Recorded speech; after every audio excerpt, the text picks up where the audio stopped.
our mates at Need a Car bring you an old-school muscle car that's copped a good dose of late-model motivation and styling. Meet Craig and his 70 Dodge Challenger, the stunning result of a collaboration between Modernised Obsession muscle cars and, well, get this, Craig's farm workshop.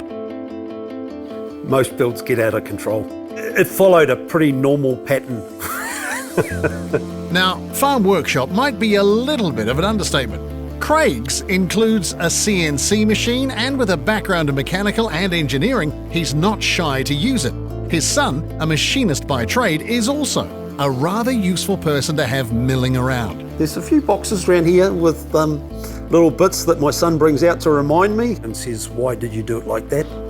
Perfect way to take good aluminium and make it into scrap metal. Yeah, that mill over there, yeah. All that was missing then was the car.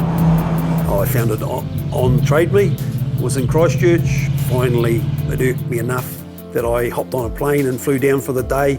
The bones of the project were really good, and it was just up to us to finish it off in the manner it started it, really. Sounds simple enough, right? In fact, the former owner estimated the Challenger was only 100 or so hours from done. Yeah, no, he was just out by about 4,000 or 5,000. Basically, it came in boxes. I was just going to put it back together. No.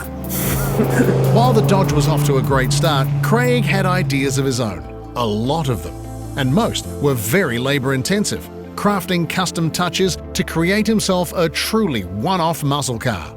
Nobody can ever realise how many hours go into some things unless they've done it themselves, and not feeling ashamed of throwing it away and starting again, even though you have spent all day doing something. Yeah, because it's just not working. Where Craig did save a bunch of hours was in the running gear.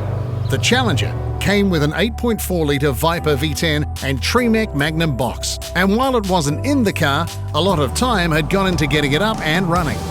He had spent 2 years sending computers backwards and forwards to America, getting the security systems taken out of them so that it would run outside the original, the donor vehicle, the Viper. Yeah, it's a choice I didn't have to make.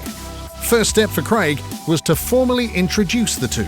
The 70s firewall and floor pan got the chop, and the motor set nice and low in place before the car could be reconstructed back around it. Extra chassis rails stiffen up the centre of the car. The factory K-member, together with the steering and torsion bars, went too, replaced by a modern Magnum Force kit, sporting rack and pinion steering and coilovers. It also made things much simpler when upgrading to big brakes. A 5-link and coilovers went in out back, and it was about at this point that Craig searched out the talents of Ian and Adam at Modernised Obsession Muscle Cars to help see the car to completion. I don't know anybody in New Zealand that would be more capable of restoring a Mopar of any vintage than Ian. It's what he does, it's what he enjoys, and people that enjoy what they do always make a good job of things. Ian has the Mopar bug as bad as they get, but he is something of a purist.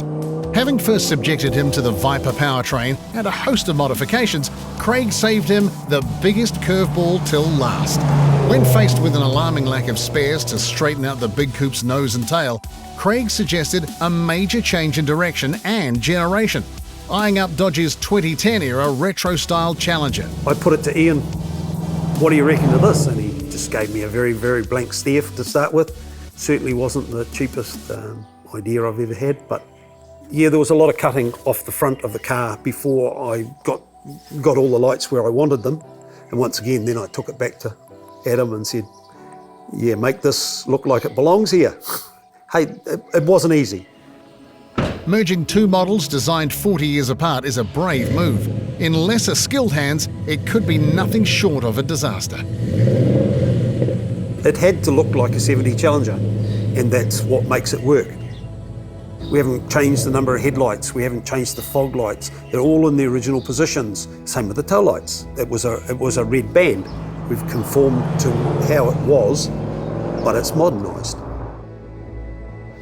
And somehow, this 70s E-body muscle car with its custom sheet metal, the 2010 lighting and grills, custom spoilers, door handles, mirrors, oh yeah, and that interior, it still remains, somehow, subtle.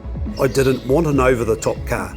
I wanted it understated. There wasn't pipes coming out the side of it or bloody great big blowers out through the bonnet or anything like that. I wanted an understated car. Originally I was going to paint it quite an insipid colour, but they talked me around on the colour. And while the 100 hours might have stretched into 5 long years, what Craig, together with the guys from Obsession Muscle Cars, have created is a Challenger that's quite unlike any other on the planet. A one-off custom machine to be proud of. Why wouldn't you be? Why wouldn't you be? Why start the project if you're not proud of what you're going to achieve? Yeah, it's not about just owning a car. It's about the fact that we built that car.